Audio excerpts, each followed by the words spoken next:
طارق سعید کا شمار پاکستان کے صفحے اول کے اردو کمنٹیٹرز میں ہوتا ہے۔ کم عمری میں پاکستان کے دوسرے لاکھوں شہریوں کی طرح ان کی بھی خواہش تھی کہ وہ قومی سطح پر کرکٹ کھیلیں، لیکن ان کا کرکٹر بننے کا خواب کالج میں ایک پریکٹس میچ کے دوران ہی ریزہ ریزہ ہو گیا۔ وہ ایک دن مجھے گیند لگی، باؤنسر لگا، میں بیٹنگ کر رہا تھا، میری آنکھ پہ بہت بری طرح وہ زخم ہو گیا۔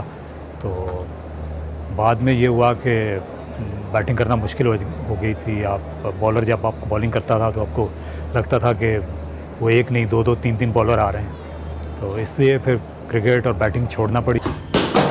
اگرچہ پاکستان کا قومی کھیل ہاکی ہے، لیکن ملک کے ہر کونے اور گلی گلی میں کرکٹ ہی دیکھنے کو ملتی ہے۔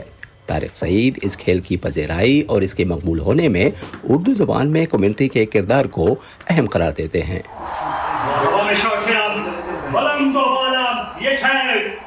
بہت زیادہ ایئر ٹائم ملا اور نتیجہ وہی نکل رہا ہے، آخر میں باؤنڈری۔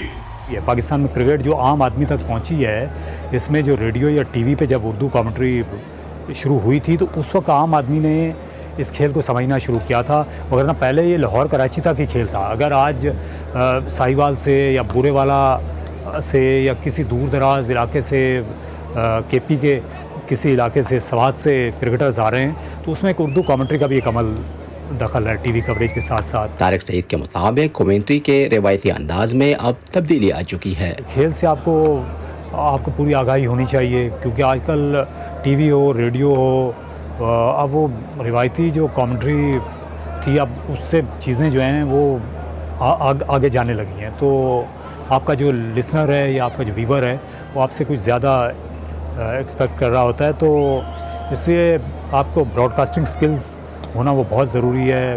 پھر یہ ہے کہ آپ کو کھیل کی سمجھ ہونی چاہیے، آپ خود کھلاڑی رہے ہوں تو پھر یہ بہت ہی اچھی بات ہے، یہ سونے پہ سہاگا ہو جاتی ہے۔ سابق انٹرنیشنل کرکٹر مرینا اقبال جو اب کمنٹری کے شعبے میں داخل ہو چکی ہیں، مزید خواتین کو کمنٹری بوتھ میں دیکھنا چاہتی ہیں۔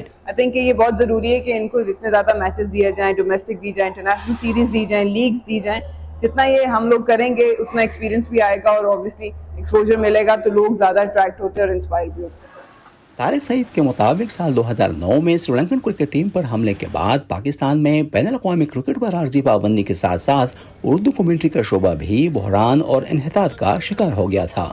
تاہم ملک بھر میں کرکٹ کی سرگرمیوں کی بحالی کے بعد اردو کمنٹری نے بھی دوبارہ سے جنم لیا ہے۔ طارق سعید سمجھتے ہیں کہ جس طرح پڑوسی ملک بھارت میں مختلف علاقائی زبانوں میں کرکٹ کمنٹری ہو رہی ہے، اگر ویسا پاکستان میں بھی شروع ہو جائے تو اس سے اس کھیل کی خوبصورتی مزید بڑھ سکتی ہے۔ نصر الاسلام، وائس آف امریکہ، راولپنڈی۔